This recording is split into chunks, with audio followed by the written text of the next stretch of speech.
Liderança cristã, desafio do século XXI. Você já parou para refletir sobre quais são os desafios enfrentados pelos líderes cristãos na atualidade?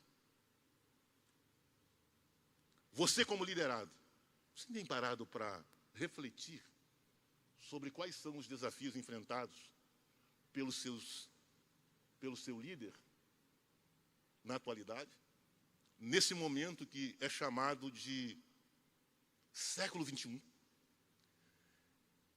O século XXI é um período atual da história, guarde isso para você. O século XXI é um período atual da história, iniciado em 1º de janeiro de 2001, e que se estenderá até 31 de dezembro de 2100.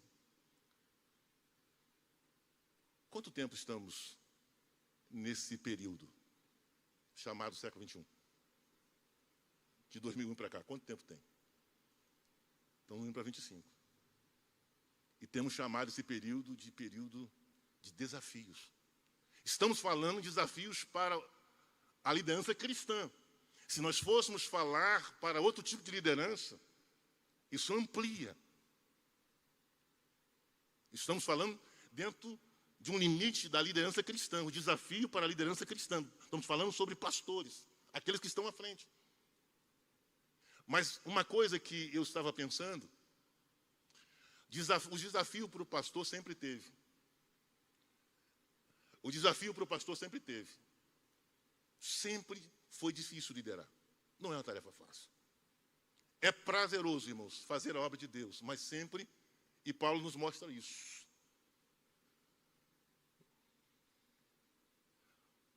O primeiro desafio que Deus colocou no meu coração para eu falar sobre o pastor é o cuidado pessoal.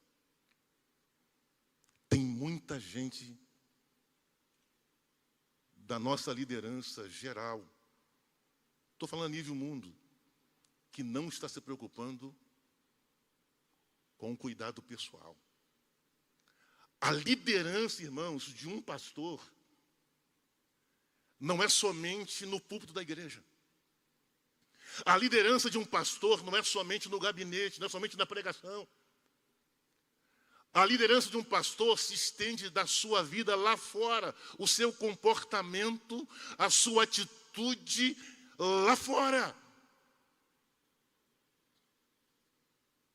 Como que está o nosso cuidado por nossa vida pessoal? O líder, ele exerce 2 tipos de influência.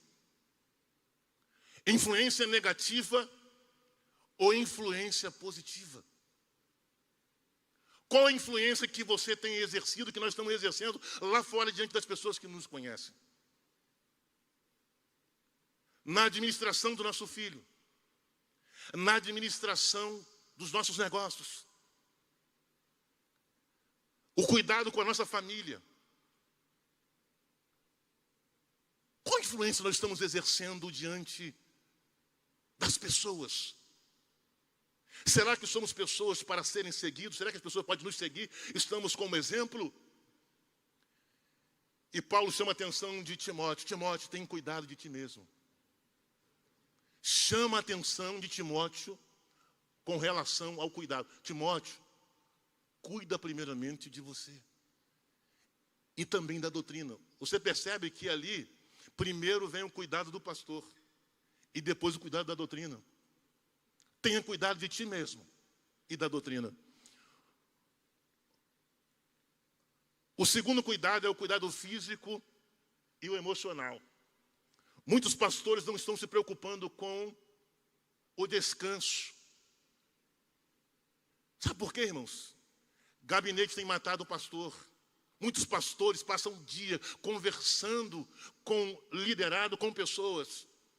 Quando ele sai dali, irmãos, vai para casa, assume o seu compromisso como esposo, porque ele é um esposo, ele é um pai, ele é um pastor, ele entra para o gabinete onde ninguém chega ali para dar um abraço no pastor, ninguém chega ali, por exemplo, para convidar o pastor para ir para um churrasco, ninguém entra no gabinete para convidar o pastor, ou para, pastor, eu quero fazer um gabinete, pastor, porque eu quero te agradecer, meu pastor. O senhor foi bênção para a minha vida durante uma semana, ninguém faz isso. Quando a pessoa entra no gabinete, pastor, a minha vida está destruída. E quando começa, irmãos, dispara. Se você não... Eu estou falando sobre liderança, não estou falando sobre liderado. Estou falando sobre liderança, tá, irmãos? Depois vocês fiquem tranquilos quem é liderado, tá, meus irmãos? Então, a vida do pastor é assim. Aí entra um, entra dois, entra três, entra quatro. Quando ele sai dali, ele tem que administrar, porque um psicólogo, quando ele pega um problema, ele deixa em cima da mesa. Quando termina ali, ele fecha o consultório, vai para casa, o problema fica ali. Ele não leva para casa o problema. Já um pastor, ele é diferente. Ele leva para casa o problema e fica preocupado, e passa a noite, meu Deus, o que fazer?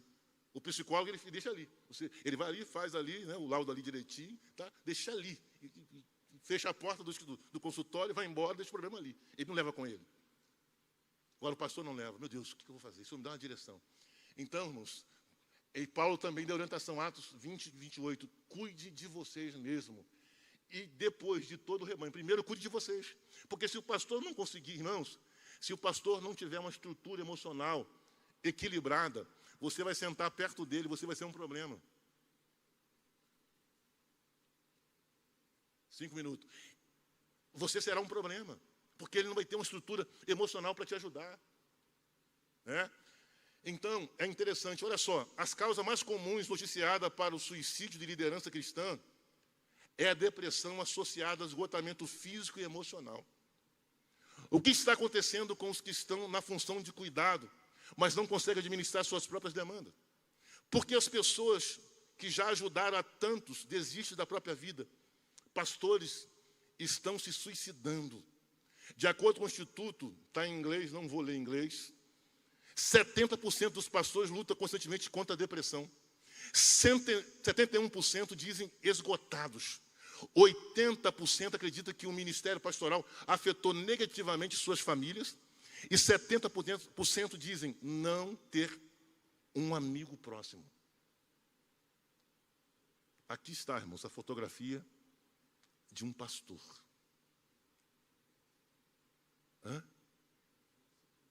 Que não se cuida.